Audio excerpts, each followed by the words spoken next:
हे not reachable असल्याची सूत्रांची माहिती आहे। या संदर्भात आपल्यासोबत बोलण्यासाठी राष्ट्रवादीचे नेते अमोल मिटकरी सध्या जोडले गेलेत।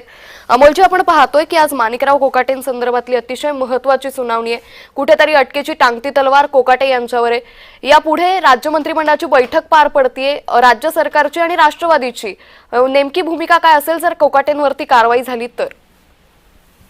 हे बघा, त्या प्रकरणामध्ये कनिष्ठ न्यायालय नाशिकने फेब्रुवारी महिन्यामध्ये कोकाटे साहेबांना आणि त्यांचे बंधू विजय कोकाटे यांना 2 वर्षाचा कारावास 50,000 रुपयाचा दंड ठोठावला होता।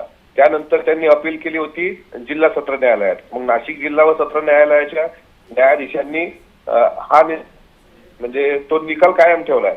आता त्यांच्याकडे पर्याय आहे उच्च न्यायालयाचा। उच्च न्यायालयाने जर हा निकाल कायम ठेवला तर त्यावर मग काहीतरी वेगळी भूमिका सरकार म्हणून किंवा अजितदादा पक्षाचे प्रमुख आहेत ते घेऊ शकतात। पण सध्या जो निकाल दिला त्याला अपील करण्याकरता उच्च न्यायालयाचा त्यांच्याकडे पर्याय असल्यामुळं त्याच्यात काय खरं खोटं सिद्ध झाल्यानंतरच ते होईल। त्याच्यामुळे आज त्या धावपडीत ते असावेत म्हणून त्या बैठकीत ते नसतील। पण राष्ट्रवादी काँग्रेस पक्षाची भूमिका अर्थातच सगळ्यांना विश्वासात घेऊन चालणारी भूमिका आहे। अजितदादा जो निर्णय घेतील तो निर्णय अंतिम मान्य करून पक्षाची भूमिका पुढे चालू ठेवल्या जाईल। अमोलजी, मात्र ज्या पद्धतीने आपण घटनाक्रम पाहिला की नवाब मलिकांमुळे कुठेतरी भाजप नाराज असल्याची चर्चा होती, त्यात माणिकराव कोकाटेंच्या वरती ही सुनावणी पार पडते। आगामी पालिका निवडणुकीमध्ये महायुतीमध्ये जर राष्ट्रवादी वेगळी जाण्याचा निर्णय घेतला तर राष्ट्रवादीला फटका बसू शकतो का ह्या सगळ्यामुळे?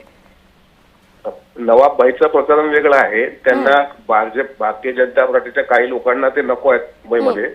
तो मुंबई महानगरपालिकेच्या निवडणुकीच्या संदर्भातला विषय आहे। हा जो विषय आहे, माणिकराव कोकाटे साहेब स्वतः मंत्री आहेत आणि हा विषय पक्षाशी आणि राज्य मंत्रिमंडळाशी निगडीत येतो। त्यामुळे माननीय मुख्यमंत्री आणि उपमुख्यमंत्री चर्चा करून यावर निर्णय घेतील। पण केव्हा उच्च न्यायालयाने जर हा निकाल कायम ठेवला तेव्हा। असं कधी कधी बरेचदा असं होतं की जिल्हा व सत्र न्यायालयाच्या निकालाच्या विरोधात सुद्धा उच्च न्यायालयाने अनेक प्रकरणं आहेत। त्यामुळे त्याचे दोषारोप सिद्ध झाल्यानंतरच मग पुढचा निर्णय घेता येईल।